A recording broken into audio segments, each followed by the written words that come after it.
എല്ലാ വിദ്യാർത്ഥികൾക്കും പുതിയൊരു വീഡിയോയിലേക്ക് സ്വാഗതം. ഈ വർഷത്തെ LBS nursing and paramedical degree കോഴ്സുകളിലേക്കുള്ള പ്രൊഫഷണൽ റാങ്ക് ലിസ്റ്റും അതുപോലെ തന്നെ ഇൻഡെക്സ് മാർക്കും പ്രസിദ്ധീകരിച്ചു. പ്രൊഫഷണൽ റാങ്ക് ലിസ്റ്റ് എന്ന് പറഞ്ഞാൽ താൽക്കാലിക റാങ്ക് ലിസ്റ്റാണ്. അപ്പോൾ നിങ്ങൾക്ക് നിങ്ങളുടെ ഈ ഒരു ഇൻഡെക്സ് മാർക്കും താൽക്കാലിക റാങ്ക് ലിസ്റ്റും കാണുന്നതിനായിട്ട് വിദ്യാർത്ഥികൾക്ക് ലോഗിൻ ചെയ്തുകൊണ്ട് നിങ്ങളുടെ കാൻഡിഡേറ്റ് പോർട്ടൽ വഴി നിങ്ങൾക്ക് മനസ്സിലാക്കാൻ സാധിക്കുന്നതാണ്. അതുപോലെ കോഴ്സ് ആൻഡ് കോളേജ് ഓപ്ഷൻ, അതായത് ഈ ഒരു മെയിൻ റാങ്ക് ലിസ്റ്റ് വന്ന ശേഷം പ്രസിദ്ധീകരിക്കുന്നതാണ്. അപ്പോൾ ഇതുമായി ബന്ധപ്പെട്ട് വിദ്യാർത്ഥികൾക്ക് ഒരു പ്രസ് റിലീസ് നൽകിയിട്ടുണ്ട്. അതായത് ഈ ഒരു താൽക്കാലിക റാങ്ക് ലിസ്റ്റ് പ്രസിദ്ധീകരണവുമായി ബന്ധപ്പെട്ടിട്ട് അപ്പോൾ ഈ ഒരു വെബ്സൈറ്റിൽ റിസൾട്ട് പ്രസിദ്ധീകരിച്ചു എന്നാണ് നൽകിയിട്ടുള്ളത്. അപ്പോൾ വിദ്യാർത്ഥികൾ ശ്രദ്ധിക്കേണ്ട പ്രധാനപ്പെട്ട കാര്യം, ഈ ഒരു റാങ്ക് ലിസ്റ്റ് നിങ്ങൾ പരിശോധിച്ച ശേഷം, അതായത് നിങ്ങൾക്ക് കാണാൻ സാധിക്കും, നിങ്ങൾക്ക് നിങ്ങളുടെ ആപ്ലിക്കേഷൻ നമ്പറോ അല്ലെങ്കിൽ പാസ്വേഡോ മറ്റോ മറന്നു പോവുകയാണെങ്കിൽ എങ്ങനെ അത് റിക്കവർ ചെയ്തെടുക്കാം എന്നുള്ള കാര്യം നോക്കാം. അപ്പോൾ ആപ്ലിക്കേഷൻ ഇൻഫോ റിക്കവറി എന്നുള്ളതിൽ ക്ലിക്ക് ചെയ്യുക. അപ്പോൾ അതിൽ ക്ലിക്ക് ചെയ്ത ശേഷം വിദ്യാർത്ഥികൾക്ക് പിന്നീട് വരുന്ന പേജിൽ നിങ്ങളുടെ ഡേറ്റ് ഓഫ് ബർത്തും അതുപോലെ തന്നെ രജിസ്ട്രേഷൻ ചെയ്യുമ്പോൾ നൽകിയിട്ടുണ്ടായിരുന്ന മൊബൈൽ നമ്പറും അതുപോലെ തന്നെ രജിസ്ട്രേഷൻ ചെയ്യുമ്പോൾ നൽകിയിട്ടുണ്ടായിരുന്ന ഇമെയിൽ ID നൽകി സബ്മിറ്റ് ചെയ്ത് കഴിഞ്ഞാൽ നിങ്ങൾക്ക് നിങ്ങളുടെ ആ ഒരു ആപ്ലിക്കേഷൻ നമ്പർ, അതുപോലെ തന്നെ നിങ്ങളുടെ ചലാൻ നമ്പർ, അതുപോലെ തന്നെ രജിസ്ട്രേഷൻ ID എന്നിവ നിങ്ങൾക്ക് റിക്കവർ ചെയ്ത് എടുക്കാനായിട്ട് സാധിക്കുന്നതാണ്.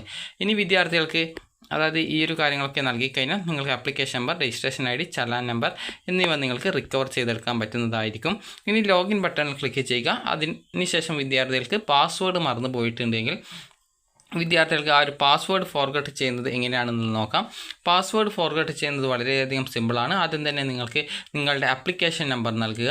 ആപ്ലിക്കേഷൻ നമ്പർ നൽകി വെരിഫൈ ചെയ്ത ശേഷം വിദ്യാർത്ഥികൾ പിന്നീട് ഫോർഗോട്ട് പാസ്വേഡ് എന്നുള്ളത് ക്ലിക്ക് ചെയ്യുക. ക്ലിക്ക് ചെയ്ത് കഴിഞ്ഞാൽ നിങ്ങൾക്ക് നിങ്ങളുടെ പാസ്വേഡിനായിട്ട്, അതായത് നിങ്ങൾ ഈ ഒരു പാസ്വേഡ് ഫോർഗോട്ട് ചെയ്യുന്നതിനായിട്ട് നിങ്ങളോട് അടുത്ത ആ ഒരു പേജിൽ കാണുന്ന ഡീറ്റെയിൽസൊക്കെ കൊടുക്കുക.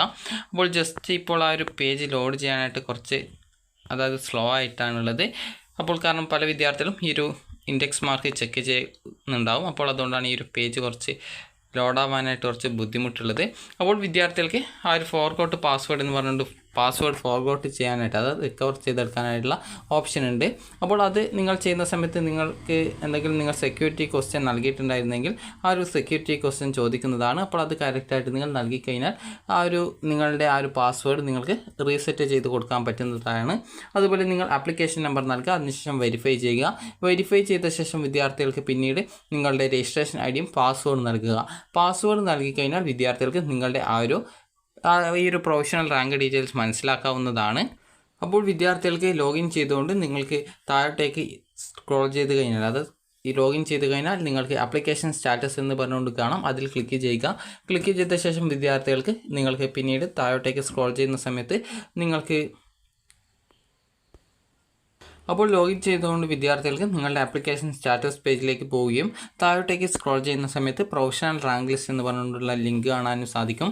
അപ്പോൾ അതിന് നേരെയുള്ള ആ ഒരു ലിങ്കിൽ ക്ലിക്ക് ചെയ്തുകൊണ്ട് വിദ്യാർത്ഥികൾക്ക് നിങ്ങളുടെ റാങ്ക് ഡീറ്റെയിൽസ് മനസ്സിലാക്കാവുന്നതാണ്. BA SLP കോഴ്സിലെ ഈ ഒരു കോഴ്സിലേക്കുള്ള ആ ഒരു റാങ്ക് ലിസ്റ്റും അതുപോലെ തന്നെ മറ്റ് കോഴ്സുകളിലേക്കുള്ള റാങ്ക് ലിസ്റ്റും സെപ്പറേറ്റ് ആയിട്ടാണ് നൽകിയിട്ടുണ്ടാവുക. അപ്പോൾ നിങ്ങൾ കറക്റ്റായിട്ട് അത് പരിശോധിച്ച ശേഷം നിങ്ങൾക്ക് എത്രയാണ് റാങ്ക് എന്നുള്ളത് മനസ്സിലാക്കാം. നിങ്ങൾക്ക് റാങ്ക് SM എന്ന് പറഞ്ഞുകൊണ്ട്, അത് സ്റ്റേറ്റ് മെറിറ്റ് റാങ്ക് എന്ന് പറഞ്ഞാൽ എല്ലാ വിദ്യാർത്ഥികളെയും ഉൾക്കൊള്ളിച്ചുകൊണ്ടുള്ള റാങ്കാണ് SM എന്ന് പറയുന്നത്. അതുപോലെ തന്നെ നിങ്ങളുടെ കാറ്റഗറി വൈസ് റാങ്കും എത്രയാണ് എന്നുള്ളത് നിങ്ങൾക്ക് അതിൽ കാണാൻ സാധിക്കുന്നതാണ്. അപ്പോൾ അതിൽ നിങ്ങൾ നോക്കുന്ന സമയത്ത് നിങ്ങളുടെ റാങ്ക് എത്രയാണ് എന്നുള്ള കാര്യം നിങ്ങൾക്ക് മനസ്സിലാക്കാനായിട്ട് സാധിക്കുന്നതാണ്. അപ്പോൾ വിദ്യാർത്ഥികൾക്ക് നിങ്ങളുടെ സ്റ്റേറ്റ് മെറിറ്റ് റാങ്കും അതുപോലെ തന്നെ ഈ ഒരു റിസർവേഷനുള്ള ആ ഒരു റാങ്കും നിങ്ങൾക്ക് മനസ്സിലാക്കാൻ സാധിക്കുന്നതാണ്. അപ്പോൾ നിങ്ങൾക്ക് നിങ്ങളുടെ കാറ്റഗറി ഏതാണ് അതിലുള്ള ആ ഒരു റാങ്കും അതുപോലെ SM റാങ്കുമാണ് കാണാൻ സാധിക്കുക. അപ്പോൾ ഈ ഒരു SM എന്ന് പറയുന്നത് എല്ലാ വിദ്യാർത്ഥികളും ഉൾപ്പെടുന്ന ഒരു റാങ്ക് ലിസ്റ്റാണ്. ആ ഒരു റിസർവേഷൻ കാറ്റഗറിയിലുള്ള റാങ്ക് എന്ന് പറയുന്നത് ആ ഒരു കാറ്റഗറിയിൽ ഉൾപ്പെട്ട വിദ്യാർത്ഥികളെ മാത്രം ഉൾക്കൊള്ളിച്ചുകൊണ്ടുള്ള റാങ്ക് ലിസ്റ്റാണ് അത്. അപ്പോൾ ഈ ഒരു രീതിയിൽ നിങ്ങൾക്ക് നിങ്ങളുടെ റാങ്ക് ഡീറ്റെയിൽസ് മനസ്സിലാക്കാം. അപ്പോൾ ഇത് താൽക്കാലിക റാങ്കാണ്, അതുപോലെ തന്നെ മെയിൻ റാങ്ക് ലിസ്റ്റ് അല്ല. അതുകൊണ്ട് തന്നെ വിദ്യാർത്ഥികൾ ഈ ഒരു റാങ്ക് ലിസ്റ്റ് വന്ന ശേഷം മാത്രമാണ് ഈ ഒരു അഡ്മിഷനും അതുപോലെ തന്നെ കോളേജ് കോഴ്സ് ഓപ്ഷൻ നൽകാനുള്ള ആ ഒരു കാര്യങ്ങളൊക്കെ വരിക. അപ്പോൾ വിദ്യാർത്ഥികൾക്ക് ഈ ഒരു വീഡിയോ ഉപകാരപ്രദമായിട്ടുണ്ടെങ്കിൽ ലൈക്ക് ചെയ്യുക, ഷെയർ ചെയ്യുക. Thank you for watching.